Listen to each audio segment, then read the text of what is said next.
에베소서 3장 1절입니다. 이방인과 유대인을 하나님의 한 백성으로 화목하게 하는 그리스도의 사역에 대해 설명한 후 바울은 이제 자신이 그러한 복음을 선포하는 자로 부름받았다는 사실에 대해 설명합니다. 여기서 자신을 갇힌 자로 바울은 소개하고 있는데요. 이것은 1차적으로 로마 감옥에 갇혀있는 자신의 상태를 설명하는 것이죠. 그런데 바울은 자신을 예수의 갇힌 자로 소개하고 있습니다. 이것은 자신을 그리스도의 종이라고 했던 것처럼 자신을 사로잡고 있는 주체가 예수임을 말하는 것입니다. 즉, 바울은 자신이 지금 로마 정부에 사로잡혀 감옥에 갇혀 있다고 생각하지 않고 예수께 사로잡혀 갇힌 것이라고 설명하고 있습니다. 2절 4절입니다. 만약 독자들이 바울이 선포한 복음을 들었다면 그들도 바울이 깨달았던 복음의 비밀을 알 수 있을 것입니다. 바울은 그가 받은 계시를 가리켜 하나님의 은혜의 경륜이라고 말하는데, 경륜이란 그리스도 안에서 계획하신 하나님의 구원 계획을 의미합니다. 그 경륜의 구체적인 내용은 그리스도의 피로 유대인과 이방인이 화목해 되어 한 백성이 된 것입니다. 그것은 하나님께서 은혜로 미리 계획하시고 성취되게 하신 것으로 은혜의 경륜입니다. 바울은 독자들이 이미 이러한 복음 진리에 대해 듣지 않았느냐고 말합니다. 바울은 자신이 깨달은 계시의 비밀을 이미 독자들에게 알렸습니다. 바울이 하나님의 계시를 깨달았다는 것을 강조하는 이유는 아마도 거짓 사도들의 다른 가르침을 염두에 두었기 때문일 것입니다. 바울이 에베소서를 기록할 동안에는 아직 거짓 교사들의 문제가 심각하게 대두되지 않았던 것 같습니다. 그러나 그로부터 약 4-5년 후에 보낸 디모데후서에는 거짓 교사들이 에베소 교회에 얼마나 큰 피해를 주고 있는지 여실히 드러나고 있습니다. 바울은 자신이 계시로 받아서 전해준 이 복음을 독자들이 분명하게 깨달아 알아야 한다고 강조하고 있습니다. 5, 6절입니다. 바울은 자신이 전한 복음의 비밀이 다른 누구에게도 드러나지 않았고 오직 거룩한 사도들과 선지자들에게 나타난 것이라고 말합니다. 이것은 사도적인 복음의 권위와 진실성을 강조하는 것이죠. 바울은 이 복음이 다른 세대에서는 사람의 아들들에게 알려지지 않았다고 설명합니다. 여기서 복음의 비밀을 들은 거룩한 사도들과 선지자들, 그리고 그것을 받지 못한 사람의 아들들이 대조되고 있습니다. 사람의 아들들은 다른 세대에 속한 자들로 규정되고 있습니다. 다른 세대란 시간적으로 이전 세대라는 의미와 더불어서 계시를 받지 못한 다른 사람들, 즉 이방인을 가리킵니다. 복음의 비밀은 오직 때가 되었을 때 그리스도 안에서 사도들에게 주어진 것입니다. 사도들과 더불어 선지자들을 언급하고 있는데 이것은 사도들 외에도 그들과 함께 복음을 전하고 가르쳤던 복음 사역자들을 가리킵니다. 바울은 복음의 비밀이 성령으로 나타나는 것이라고 말합니다. 거짓 교사들의 가르침이 아무리 지혜롭게 보이고 그럴듯하다 하더라도 거기에는 성령의 역사가 없으므로 진실한 것이 아닙니다. 바울은 복음의 핵심 진리에 대해 다시 강조하는데 함께라는 표현을 3번 반복하여 설명합니다. 이방인도 그리스도 예수 안에서 함께 상속자가 되고 함께 지체가 되고 함께 약속에 참여하는 자가 되었다는 것을 선포하는 것이 복음의 핵심 진리입니다. 7절입니다. 바울은 복음의 일꾼으로 부름받았습니다. 바울은 자신의 사도됨에 대해 2가지로 설명합니다. 첫째, 자신은 하나님의 능력으로 사도가 되었습니다. 바울이 사도가 된 것은 스스로 선택하거나 결단한 것이 아니라 하나님께서 그를 세우셨기에 가능했던 것입니다. 하나님은 능력으로 바울을 변화시켜 복음의 일꾼이 되게 하셨습니다. 둘째, 바울이 사도가 된 것은 오직 하나님의 은혜 때문이었습니다. 복음을 전하다가 지금은 감옥에 갇혀 있고 이전에는 많은 핍박과 고난을 겪었지만 바울은 그 모두가 하나님의 은혜였다고 말합니다. 8절입니다. 1절로 7절이 복음을 선포하는 자로서의 바울과 그것을 듣는 자로서의 독자들의 관계에 관심을 두었다면 8절로 13절은 그것을 좀 더 포괄적이고 우주적인 측면에서 설명하고 있습니다. 먼저 8절은 1절에서처럼 이방인의 사도로 부름받은 자신의 신분에 대해 다시 강조하고 있습니다. 8절이 새로운 단락의 시작임을 암시하죠. 바울은 자신을 소개하면서 성도 중에 지극히 작은 자보다 더 작은 자라고 소개합니다. 이것은 자신에게 주어진 하나님의 은혜가 얼마나 크고 지극한 것인지 강조하는 것입니다. 바울은 그 은혜를 측량할 수 없는 그리스도의 풍성함이라고 말합니다. 9절로 11절입니다. 4절로 6절에서 설명했던 것처럼 바울의 복음은 하나님의 비밀스러운 계시를 드러내는 것입니다. 바울은 자신의 복음 선포에 어떤 의의가 있는지 세 가지로 설명합니다. 첫째, 복음 선포는 영원전부터 감추어졌던 하나님의 비밀을 드러내는 것입니다. 비밀이 영원전부터 감추어졌던 것이라는 말은 다른 세대에는 알려지지 않았던 것임을 상기시키죠.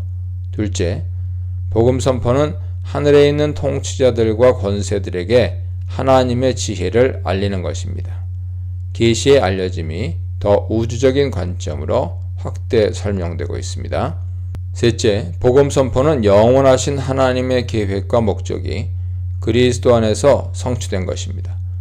복음 선포의 목적이 8절에서는 그리스도 안에서 이방인과 연합되는 것이라고 했는데 여기서는 그것이 영원하신 하나님의 목적과 구원 계획이었다고 설명합니다. 12절입니다. 바울은 이제 복음 선포를 통해 주어진 결과에 대해 설명합니다.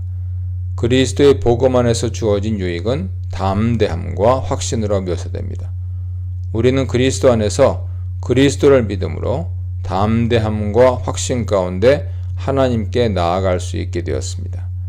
이 담대함과 확신은 구약 성도들에게는 없었던 것이죠. 그러나 이제 우리는 구원에 대한 확신을 가지고 담대하게 하나님께 나아갈 수 있게 되었습니다. 이는 오직 그리스도 안에서만 주어진 축복입니다. 13절입니다. 바울은 1절에서 자신이 감옥에 갇힌 것이 독자들 때문이라고 말했는데 이제 자신의 갇힘으로 인해 낙심하지 말라고 위로합니다. 왜냐하면 바울이 복음을 선포함으로써 받았던 모든 환난과 고난은 독자들에게 영광스러운 구원을 가져오는 원인이 되었기 때문입니다.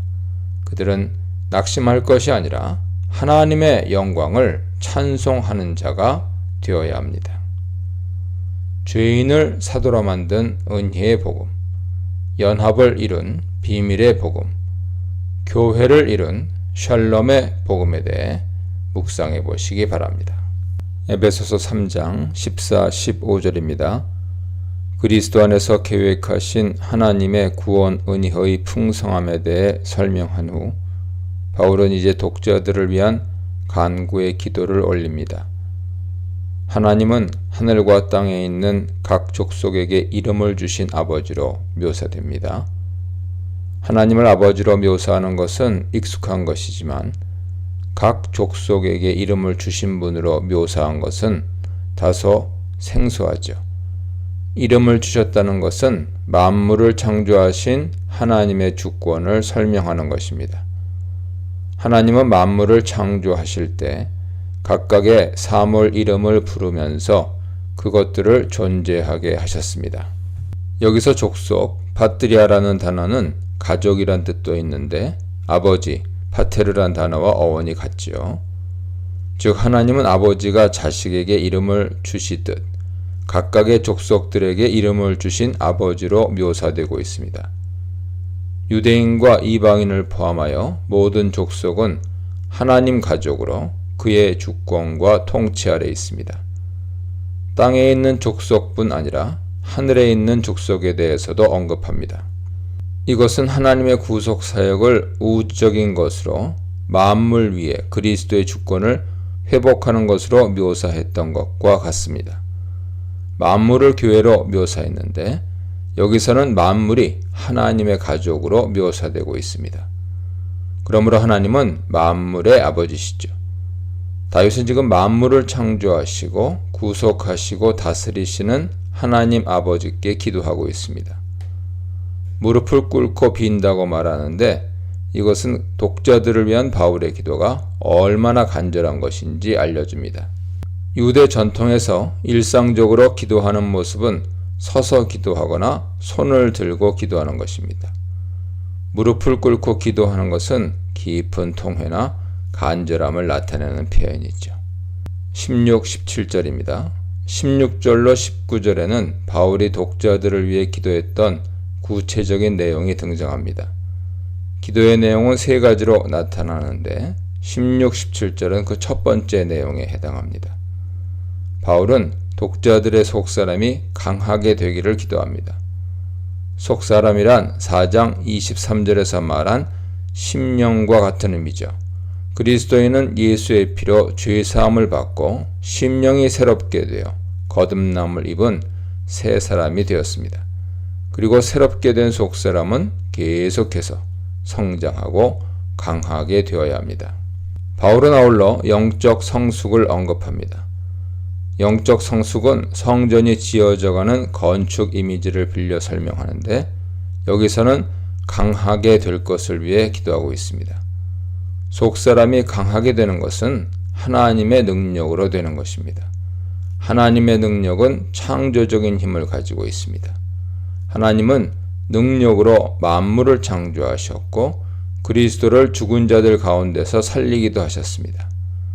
또한 바울 사역 중에 역사하셨고 그리스도인이 마귀를 대적하여 싸우도록 역사하기도 하십니다. 바울은 하나님의 그러한 능력이 독자들을 강건하게 하도록 기도하고 있습니다. 하나님의 영광이 풍성한 것처럼 능력의 역사도 그와 같이 풍성합니다. 하나님의 능력으로 독자들의 속사람이 강건하게 될 때 하나님의 영광의 풍성함이 더욱 드러나게 될 것입니다. 바울은 또한 그리스도가 독자들의 마음에 계시기를 기도합니다. 그리스도께서는 육체로는 떠났지만 성령으로 우리 가운데 함께 계십니다. 교회를 하나님이 거하시는 처소로 묘사했는데 이제 성도들의 마음이 그리스도께서 거하시는 처소로 묘사됩니다. 그리스도께서 우리 마음에 계신다는 것은 우리가 그의 사랑에 깊이 뿌리내리고 굳건하게 되어간다는 뜻이죠. 그리스도의 사랑은 우리에게 주어지는 모든 은혜와 능력의 원천입니다. 뿌리가 내려지고 터가 굳어지는 것은 강건하게 성장해 가는 것을 의미합니다.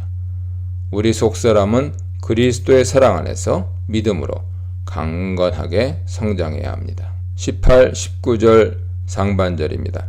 그리스도의 사랑이 얼마나 크고 풍성한 것인지 독자들이 깨달아 알게 되는 것은 바울이 독자들을 위해 간구하는 두 번째 기도 내용입니다. 18절은 능히 알게 되고 라는 말로 시작하는데 이것은 완전하게 깨달아 알 수 있도록 이란 뜻입니다. 바울은 그리스도의 사랑이 얼마나 크고 풍성한 것인지 완전히 깨달아 알 수 있는 능력을 독자들이 갖도록 기도합니다. 그리스도의 사랑이 얼마나 크고 위대한 것인지 설명하기 위해 3차원적인 표현을 사용하여 묘사하고 있습니다. 즉, 사랑의 너비와 길이와 높이와 깊이에 대해 말하는데 이것은 온 우주에 가득한 사랑을 물리적인 크기로 묘사한 것이죠. 너비와 길이는 수평 규모를 설명한 것이고 높이와 깊이는 수직 규모를 묘사한 것입니다. 그리스도의 사랑의 크기는 하늘 끝에서부터 바다 깊은 곳까지 미치며 땅의 온 사방 끝까지 이릅니다. 19절 하반절입니다. 하나님의 충만하심이 독자들 각자에게 가득 채워지기를 간구하는 것은 바울의 세 번째 기도 내용에 해당합니다. 이것은 독자들을 위한 바울의 기도의 절정이라 할 수 있으며 앞에서 설명한 두 가지 기도 내용을 포함한 포괄적인 결론이라고 할 수 있습니다. 하나님의 충만하심이 무엇인지에 대해서는 이미 앞에서 여러 번 언급한 바 있습니다. 하나님의 영광의 풍성함, 은혜의 풍성함, 능력의 지극히 크심, 긍휼과 사랑의 풍성함은 모두 하나님의 충만하심을 가리키는 표현들입니다. 바울은 하나님의 충만하심이 만물에 가득한 것과 만물이 하나님의 교회가 되는 것이 하나님이 계획하신 구속사역의 우주적이고 궁극적인 목표라고 설명했습니다. 바울은 이제 그러한 하나님의 충만하신 은혜가 모든 그리스도인들에게 가득 채워지도록 기도하고 있습니다. 20절입니다. 바울 기도는 독자들을 위한 간구에서 하나님의 영광에 대한 찬양으로 바뀌고 있습니다. 하나님의 능력에 대한 언급이 다시 반복됩니다. 바울은 먼저 하나님을 능력으로 역사하시는 분으로 묘사합니다. 하나님의 능력이 만물의 창조와 그리스도 안에서 그리고 바울 사역 가운데서 역사했는데 이제 그 하나님의 능력이 모든 성도들 가운데서도 역사하고 있다는 것을 상기시킵니다. 독자들은 하나님의 능력이 자신들 가운데서 역사하고 있다는 것을 알아야 합니다. 우리 가운데 역사하는 하나님의 능력은 우리가 구하는 것이나 생각하는 모든 것을 풍성하게 채워주십니다. 하나님의 능력은 무한하고 우리를 향한 하나님의 긍휼하심은 지극히 큽니다. 그러므로 하나님은 우리에게 필요한 것을 주시는 데 있어서 결코 인색하지 않으십니다. 그분은 우리가 구하는 것 이상으로 넘치게 채워주시는 분입니다.